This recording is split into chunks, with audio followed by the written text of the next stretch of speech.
Et donc bonjour pour ce deuxième cours à distance sur toujours le thème 3, chapitre 1, habiter les littoraux. Donc ça c'est le cours du 23, du lundi 23 mars. Donc vous aviez des devoirs que je vous avais donnés le 19 mars. Donc on va continuer. Je vous rappelle qu'on est au grand 3. Les littoraux attirent les hommes. Donc ça doit être dans votre cours. Normalement vous l'avez déjà marqué. Vous l'avez déjà mis. Si c'est pas fait, vous le marquez. Vous faites pause. Encore une fois, je vous rappelle que vous avez le PDF sur Pronote également. Hein, vous n'êtes pas obligé de tout faire sur la vidéo. La vidéo, c'est une aide. Ça vous accompagne. Donc ça, le grand 3, vous devez le marquer dans votre cours. Normalement, c'est déjà fait. Et vous aviez pour aujourd'hui à faire les questions 1, 2, 3, 4, page 252. Donc, allez prendre votre manuel si ce n'est pas déjà fait. Vous pouvez toujours mettre pause. Je vous rappelle les questions, hein, elles sont ici. Pour ceux qui n'ont pas leur manuel, normalement c'est bon. Mais si jamais, je vous rappelle également que les manuels sont disponibles sur Internet. Les éditeurs, donc dans notre cas, Nathan, Nathan, a mis à disposition gratuitement, à disposition des élèves, des parents et des professeurs, les manuels. Donc, question 1. Relève les noms des principaux littoraux industriels ou portuaires dans le monde et indique pour chacun le continent auquel il appartient. Alors, on va regarder un petit peu ça. Je sais, c'est pas idéal, hein. On ne peut pas faire mieux. Vous avez donc ces choses-là. Les principaux littoraux industriels ou portuaires, quand on regarde la légende, c'est ici. Regardez, littoraux industriels ou portuaires. Donc on va chercher sur la carte. Normalement, pas de difficulté. Compétences, lecture de carte. Vous avez ici Mégalopolis, donc l'est des États-Unis, New York. Ici, le golfe du Mexique. Et attention, le golfe du Mexique, ce n'est pas qu'au Mexique, c'est principalement les États-Unis. Pourquoi ici? Eh bien parce qu'il y a énormément de pétrole. Donc, beaucoup de bateaux qui se remplissent de pétrole. En Europe, on a qui? La mer du Nord, ici. Je vais zoomer. Donc ici, regardez, une partie de la mer du Nord qui est ici. Est-ce que c'est clair pour tout le monde? Mer du Nord, Rotterdam, je vous avais donné la vidéo à voir. Vous comprenez un peu plus pourquoi. Donc cette vidéo de C'est pas sorcier qui était sur le port de Rotterdam. Donc on en a déjà 3. Et on finit ici, en Asie, avec la mégalopole japonaise. Donc mégalopole, on reverra plus tard, mais c'est quand il y a beaucoup de villes à côté, de grandes villes qui sont juste à côté, donc mégalopole japonaise. Et ici, Chine orientale. L'Orient, c'est à l'est. Regardez, la Chine est ici. Donc l'Orient, c'est là. Donc la réponse, je vous l'ai mis ici. Principaux littoraux industriels portuaires dans le monde sont l'est des États-Unis, mégalopolis. Donc pour la même raison, c'est une mégalopole. Washington, New York, c'est des villes que vous connaissez normalement. Hein. Le sud des États-Unis, le golfe du Mexique, avec le Texas. Le Texas, c'est très important au niveau du pétrole. Ils vont exporter par le golfe du Mexique. Le nord de l'Europe, mer du Nord, avec les Pays-Bas, une partie de la Belgique, le Royaume-Uni, une petite partie de la France, l'Allemagne bien sûr, la Chine orientale et la mégalopole japonaise. La Chine, ils vont exporter des choses, beaucoup de choses, vous savez qu'il y a beaucoup d'usines là-bas. Donc on peut exporter des produits manufacturés, c'est-à-dire des téléphones portables, des vêtements, des choses comme ça, ou des matières premières. On peut exporter aussi du blé, du maïs, du pétrole. Deuxième question. Quelle mer et océan concentrent l'activité touristique? Et bien sûr, pour celui-là, chaque continent auquel il appartient, je vais rapidement, je ne l'ai pas fait, mais Amérique du Nord, Europe, Asie. Ça, normalement, c'est acquis. Quelle mer et océan concentre l'activité touristique? Alors, l'activité touristique, on regarde dans la légende, activité touristique, c'est ça. C'est quand vous avez un liseré, donc il y a un trait rose. Donc ici, vous le voyez là, regardez. Là, il y en a, là, il y en a, là, il y en a. Ici, il y en a, là, il y en a partout. On ne va pas tous les marquer, bien sûr. On va mettre ceux qui sont le plus importants. Voilà. L'idée, c'est pas d'être exhaustif, c'est-à-dire, c'est pas de tout dire, mais c'est de dire les choses les plus importantes. Donc, les littoraux les plus touristiques du monde sont l'Est et l'Ouest des États-Unis.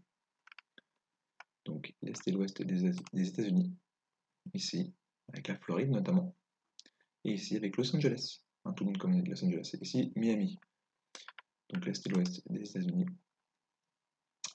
Le sud du Brésil, l'Ouest et le sud de l'Europe.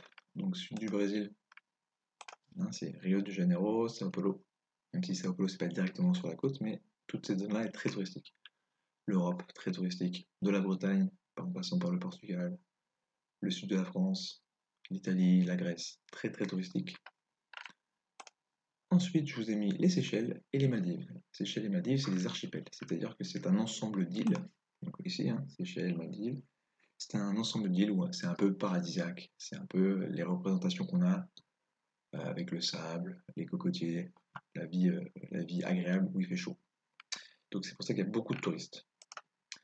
Et l'est de l'Australie, où on pratique notamment le surf. Donc l'est de l'Australie. Là, il y a aussi cette partie-là, etc. Mais là où il y a le plus de monde, c'est ici. Et on aurait pu aussi mettre toute cette partie. Quand vous allez en Indonésie, aux Philippines, il y a beaucoup de monde aussi. Troisième question, faire la liste des différentes menaces qui pèsent sur les littoraux à l'échelle mondiale. Donc qu'est-ce qu'il peut y avoir comme menace? Donc on va regarder, au réflexe, lecture de carte, on va regarder la légende. Qu'est-ce qu'il peut y avoir comme menace? Les littoraux aménagés et menacés. Ça doit être par ici. Zone de surpêche, donc cette espèce de bleu turquoise, et forte atteinte au milieu naturel marin. Ça veut dire forte attaque, quelque part. Donc ça peut être de la pollution, ça peut être des changements environnementaux. Donc on va regarder sur la carte encore une fois. Alors, ici, zone de surpêche. Ici, au large du Pérou. Le Pérou, donc la climat, c'est un des pays qui pêche le plus. Énormément de pêcheurs. Ici, ici. Donc là on ne voit pas parfaitement sur la carte, mais vous avez votre manuel normalement. Toute l'Europe a ce problème-là, à la fois de surpêche et de pollution, et notamment la mer Méditerranée qui est très très très polluée. Regardez, elle a les deux, à la fois surpêche, à la fois pollution. Ici, surpêche et pollution, ici juste pollution. Donc un vrai problème. Qu'est-ce qu'on a d'autre encore? Toute cette partie de l'Asie du Sud-Est, très important. Ici autour du Japon, surpêche, beaucoup de pêche. Donc ça peut être dû à quoi? Ça peut être dû à de la pollution, ça peut être dû à de la consommation de poissons. Donc regardons la réponse. Les menaces qui pèsent sur les littoraux sont la surpêche. Le fait de pêcher tellement de poissons qu'ils n'ont plus de temps de se reproduire et qu'ils disparaissent donc. Et oui, si vous prenez la plupart des poissons avant qu'ils aient le temps d'avoir l'âge de se reproduire, mais ils ne vont pas faire d'enfants.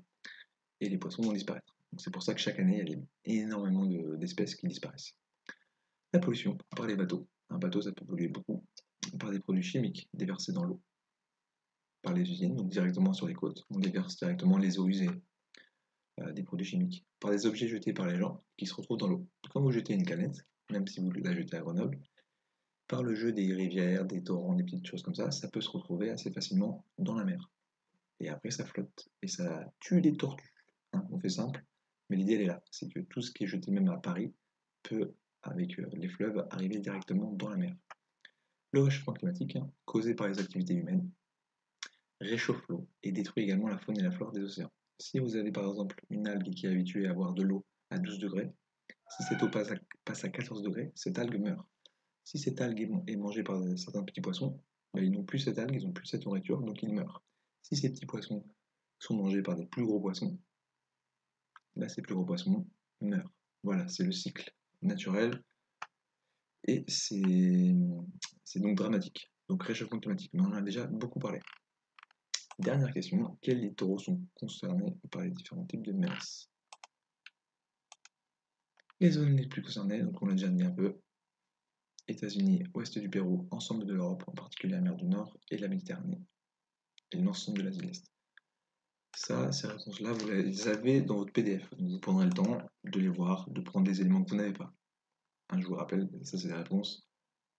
Tous les termes doivent plus ou moins apparaître. Si vous n'avez pas mis pollution, vous le mettez. Si vous n'avez pas mis réchauffement climatique, vous le mettez.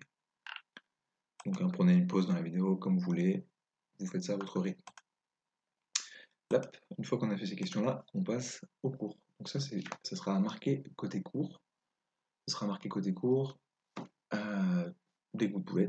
Donc, tout de suite, si vous avez déjà fait la correction des exercices dans votre cahier. Les littoraux sont très exploités par l'homme. Donc exploiter, ça veut dire qu'il utilise les ressources, que ce soit les poissons, que ce soit pour faire des ports, que ce soit pour faire du tourisme.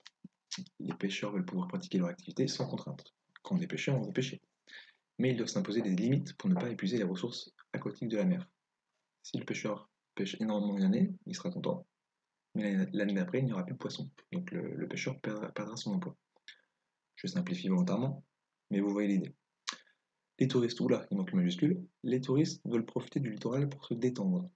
Donc c'est un autre usage des littoraux, c'est pas forcément que pour être exploité avec des usines ou avec la pêche, c'est aussi pour se détendre, pour le tourisme.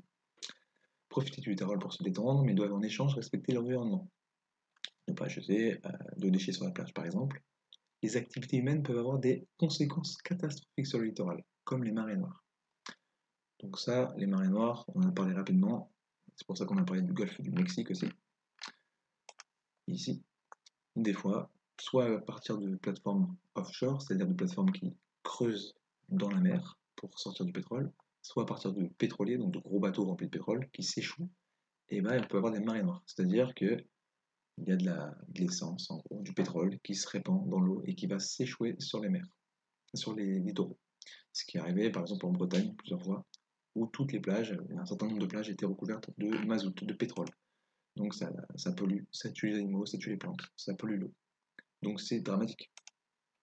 Donc ça, ce diaporama-là sera à mettre dans votre cours. Cours page 254. Donc ça, ce sera à voir notamment chez vous. Donc vous l'avez page 254, je vous l'ai remis ici pour ceux qui n'ont pas leur manuel. S'ils sont confinés chez leur père, chez leur mère et qu'ils n'ont pas accès à leur manuel, mais je vous encourage à récupérer votre manuel si c'est possible de le faire. Donc voilà, ça va être une reprise un peu de ce qu'on a déjà dit. Pourquoi on parle d'habiter les littoraux? Parce que la plupart des gens habitent sur les littoraux. En fait, 2 personnes sur 3 dans le monde habitent à moins de 100 km d'un rivage, moins de 100 km de l'eau. Et 7 des 10 plus grandes métropoles mondiales, 7 des 10 plus grandes villes du monde sont situées sur un littoral. C'est pour ça qu'on en parle. Donc là, je vais rapidement, volontairement, hein. Ce sera à vous de faire le travail de lire. Cependant, c'est pas continu. Il y a des littoraux, il n'y a personne. N'imaginez pas que c'est que du tourisme, que des usines tout au long. Et même dans l'histoire, hein, vous savez que l'histoire et la géographie c'est lié, historiquement, les littoraux ont toujours été, à quelques exceptions près, habités. Parce qu'on peut faire du commerce, on peut pêcher. Il y a plein de possibilités sur le littoral. Diaporama suivant. Là, c'est ce dont on a parlé la semaine dernière. Donc terre-plein, tourisme balnéaire, conflit d'usage, tout ça c'est des révisions du dernier cours, des 2 derniers cours. Donc ça vous permet en le lisant de comprendre différemment. Peut-être que vous n'avez pas tout compris en regardant la vidéo, en m'écoutant, en faisant les exercices, quand on a débattu en classe. Mais là, ça vous permet d'avoir une nouvelle façon de le faire, donc à l'écrit, en lisant. Petit C littoraux à préserver et à protéger. C'est la dimension réchauffement climatique et écologie, pour préserver la biodiversité. Hein, le fait d'avoir des animaux différents, des fleurs, des algues différentes qui peuvent nous permettre, nous, en tant qu'êtres humains, de continuer à vivre, et eux, en tant qu'êtres vivants, aussi de continuer à vivre. Ils ont le droit de vivre. Pareil, l'érosion, on en a déjà parlé. Hein, le fait que la terre soit grignotée. Donc les plages soient grignotées, on en a parlé avec l'île Maurice, avec les plages, où les Mauriciens viennent remettre du sable parce que le sable part à cause des aménagements et à cause du réchauffement climatique. Voilà, alors pour la semaine prochaine, qu'est-ce que vous avez à faire? C'est là où on rentre dans le cœur du sujet. Parce que je dis pour la semaine prochaine, mais vu comment votre emploi du temps est fait, il faut le faire là. Hein, vous avez vu que cette vidéo n'est pas très longue, elle ne dure pas 2 heures. Vous avez à peu près 2 heures à faire en histoire. Donc là, l'idée, pour lundi 30, relire le cours page 254. Donc c'est là. Faire les révisions page 255. Donc page 255, vous avez un petit schéma qui est intéressant. Donc faut voir un peu. On n'apprend pas par cœur, hein, ça sert à rien. Mais vous regardez ça et vous vous dites, est-ce que j'ai tout compris? Et puis ça vous fait un peu une synthèse. Et copier le vocabulaire, page 254. Ok. Et j'ai oublié de le mettre, je le mets là maintenant. Faire et remplir le schéma de bilan. Ouh, j'ai fait une faute d'orthographe. Alors, tac. Ah oui, moi aussi, il faut que je m'habitue au cours à correspondant, au cours à distance. Alors, c'est ça, le schéma. Ça, vous savez ce que c'est. Ça, vous savez ce que c'est. Ça, vous savez ce que c'est. Cours, page 254. Révision, page 255. Vocabulaire, à copier dans le cours. Ok. Faire et remplir le schéma de bilan. C'est ça. Vous êtes habitué, on le fait depuis un moment, depuis le chapitre sur les Égyptiens. Des habitants, des paysages, des aménagements, des activités. Vous relisez tout le cours, ce qui est sur votre manuel, ce qui est sur votre livre, ce qui est dans votre cahier, hein, et vous remplissez. Et on corrigera la semaine prochaine. Donc là, vous faites des tirets et vous mettez quel type d'habitants. Est-ce que c'est des habitants qui pêchent? Pourquoi ils pêchent? Est-ce que c'est pour faire de l'argent? Est-ce que c'est pour faire un loisir? Les activités? Est-ce que c'est des gens qui travaillent à l'usine? Est-ce qu'il y a des stations de ski? Vous voyez, il y a des choses qu'il y a et des choses qu'il n'y a pas. Les paysages, est-ce que tous les littoraux se ressemblent? Est-ce que tous les littoraux, c'est du sable et des cocotiers? Mais non. Et les aménagements. Est-ce que l'homme a changé les choses? Est-ce qu'à l'île Maurice, ça a toujours été comme ça? Est-ce qu'à Busan, ça a toujours été comme ça? Qu'est-ce qu'ils ont construit, les hommes? Donc voilà, vous avez ces 4 choses à faire. Donc ça va vite, ça va vite, ça va vite. Et ça, faut travailler un peu, faut un peu réfléchir. Mais vous avez toutes les clés, tous les outils pour le faire dans le diaporama principal du cours et grâce au cours d'aujourd'hui, avec votre manuel et effectivement votre cahier. Voilà, donc on se voit le lundi 30. Travaillez bien, enfin on se voit. On communique le lundi 30. Faites bien votre travail. Ne vous mettez pas la pression, faites ça à votre rythme. J'ai fait en sorte que ça dure moins de 2 heures. Vraiment, ça dure beaucoup moins de 2 heures. Bonne journée.